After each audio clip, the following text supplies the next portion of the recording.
राजू के mummy papa अपने घर में एक सुंदर नेवले को पाल रखे थे।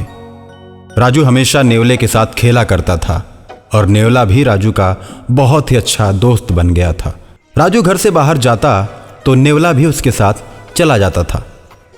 राजू के घर के पास एक पीपल का बड़ा सा पेड़ था जिसके नीचे एक विषैला सांप रहता था। सांप बड़ा ही बदमाश था, आते जाते लोगों को काट दिया करता था। उसके काटने से लोगों के शरीर में जहर फैल जाता था और लोग मर जाते थे। और इस तरह उस सांप ने उस रास्ते पर आतंक का माहौल पैदा कर रखा था। लोगों ने राहगीरों को बचाने के लिए पेड़ पर एक तख्ती लिखकर टांग दी थी और उस तख्ती में लिखा था, कृपया सांप से सावधान रहें। आसपास के लोग सांप के डर से हाथ में डंडे लेकर जाया करते थे। एक दिन सांप चुपके से राजू के घर में घुस जाता है। रात के 11 बजे राजू अपने कमरे में सोया था और उसके मम्मी पापा दूसरे कमरे में। नेवला राजू के साथ सोया था। नेवला रात में भी हमेशा चौकन्ना रहता था।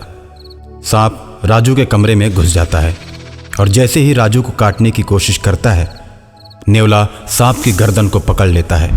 दोनों में भीषण लड़ाई होती है और अंत में नेवला सांप को मार देता है। सांप का खून घर के दरवाजे से बाहर की ओर आने लगता है। राजू दरवाजा बंद करके सोया है। उसके मम्मी पापा दरवाजे के बाहर खून देखते हैं तो सोच में पड़ जाते हैं। उन्हें लगता है कि राजू को किसी ने मार दिया। वो लोग दरवाजे को पीटते हैं, लेकिन गहरी नींद में सोया राजू जग नहीं पाता। नेवला किसी तरह दरवाजे को खोलता है और बाहर आता है। राजू के मम्मी पापा मन में ये सोचते हैं कि नेवले ने ही मेरे बच्चे को मार दिया। इस तरह का विचार आते ही वे दोनों नेवले को पीट पीट कर मार देते हैं। नेवला वहीं तड़प कर दम तोड़ देता है। नेवले की कराह और मम्मी पापा के चिल्लाने की आवाज सुनकर राजू जग जाता है और अपनी मां से बोलता है, मम्मी सुबह सुबह क्यों चिल्ला रही हो? क्या हो गया? राजू की मम्मी उसकी आवाज सुनकर अवाक रह जाती है। उसको अपने गोद में उठाकर उसका माथा चूम लेती है। राजू के पापा भी कमरे में प्रवेश करते हैं। कमरे की लाइट ऑन करते हैं तो देखते हैं कि वहां पर सांप मरा पड़ा है और उसका खून दरवाजे के बाहर तक आया है। शालिनी, देखो ना, इधर सांप मरा पड़ा है। अरे ये तो बहुत ही विषैला सांप लग रहा है। मम्मी, मेरा नेवला कहाँ है? मैं रात को जब सोया तो ये सांप मुझे काटने के लिए आया था। नेवला भैया ने सांप को पकड़ लिया और दोनों में खूब लड़ाई हुई। मैं तो डर की वजह से सो गया, लेकिन नेवला भैया ने सांप को मार दिया और मुझे गोद में लेकर सो गए।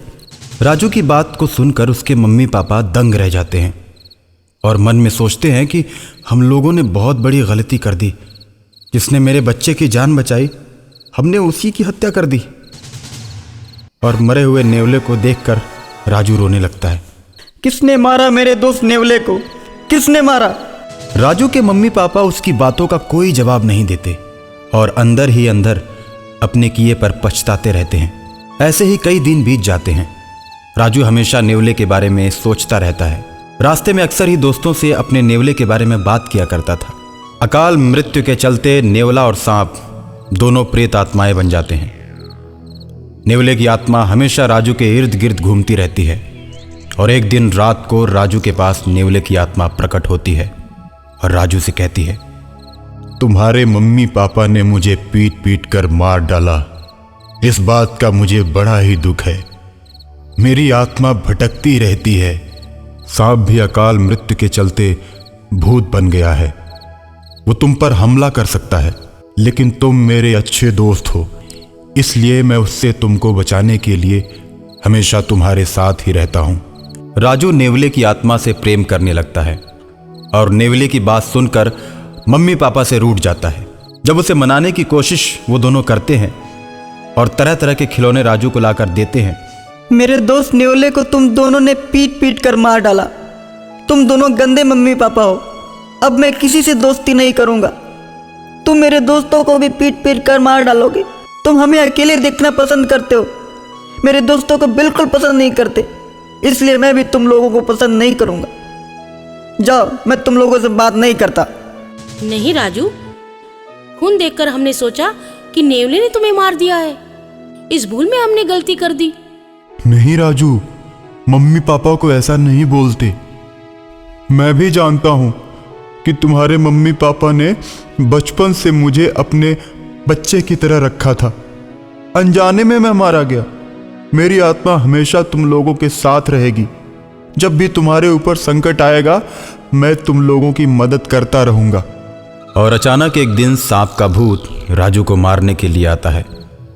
राजू को अपनी पूंछ में लपेटकर हवा में उड़ जाता है। राजू मदद के लिए अपने दोस्त नेवले को याद करता है।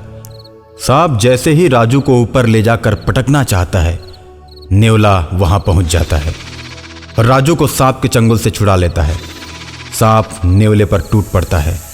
सांप नेवले को पकड़कर उसे पेड़ के पास ले जाता है जहां वो रहता था।